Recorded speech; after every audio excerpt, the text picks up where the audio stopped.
বিসমিল্লাহির রহমানির রহিম। আসসালামু আলাইকুম। পুরো দেশবাসী উদ্দেশ্যে আমার সালাম। আশা করি সবাই ভালো আছেন এবং আমিও ভালো আছি। সবার সুস্বাস্থ্য কামনা করি। আজকে আমার কথা বলার যেটা মূল টপিক সেইটা হলো যে নাগরিক ঐক্যর আহ্বায়ক মাহমুদুর রহমান মান্না, আমি দেখছি যে বিভিন্নভাবে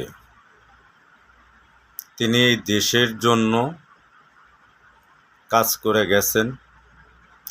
তিনি সংগ্রাম করছেন এবং বহুতবার তিনি নির্যাতিতও হয়েছেন। তারপরেও এই দেশের ভালোর জন্য তার যে ত্যাগ, সেখান থেকে সে কখনোই পিছু পা হন নাই। তো হুট করে দুদিন আগে আমি দেখলাম যে তিনি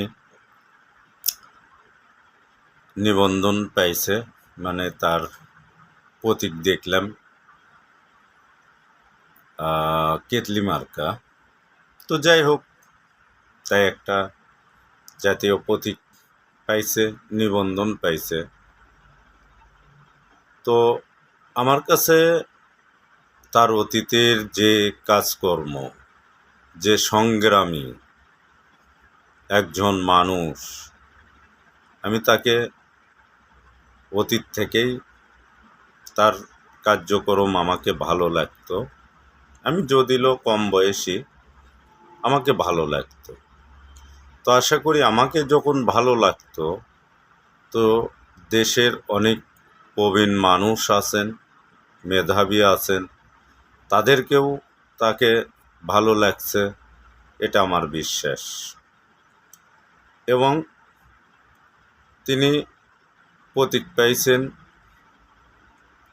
এখন দেশের জন্য সে কাজ করবেন, এটা আমি শতভাগ আশাবাদী।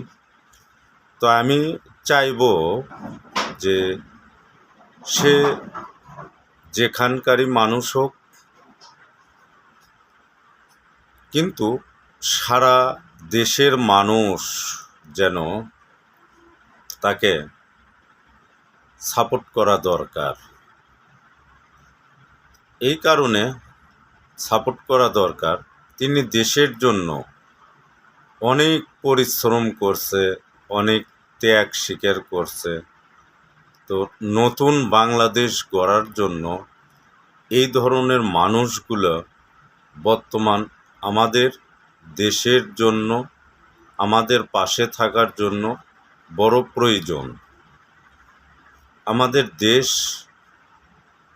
যদি আমরা সুরক্ষিত দেশ করতে চাই এবং নতুন বাংলাদেশ করতে চাই, মানুষের ভালো থাকা, ভালো চলা, মানুষের জানমালের যে সিকিউরিটি, এগুলি যদি আমরা চাই, তাইলে অবশ্যই এই ধরনের মানুষগুলো আমাদের প্রয়োজন। তাই আমি সারা দেশবাসীর উদ্দেশ্যে বলবো যে আপনারা তাকে নিয়ে অবশ্যই ভাববেন, তাকে নিয়ে অবশ্যই বিশ্লেষণ করবেন যে মানুষ আমাদের দেশের জন্য প্রয়োজন আছে কি না। এটা সমস্তই আমার মতামত থেকে, চিন্তা চেতনার থেকে আজকে এই কথাগুলো বলা। তো আমি আশা করব যে এটা সবাই একটু ভেবে দেখবেন, তাকে সাপোর্ট করা যায় কি না। তাকে সাপোর্ট করলে আমাদের দেশের জন্য যদি কল্যাণ হয়, তাইলে আমাদের তাকেও সাপোর্ট করা অতি জরুরি প্রয়োজন, যেন সে আমাদের মাঝে কাজ করতে পারে। সে সুযোগ তাকে দেওয়া দরকার।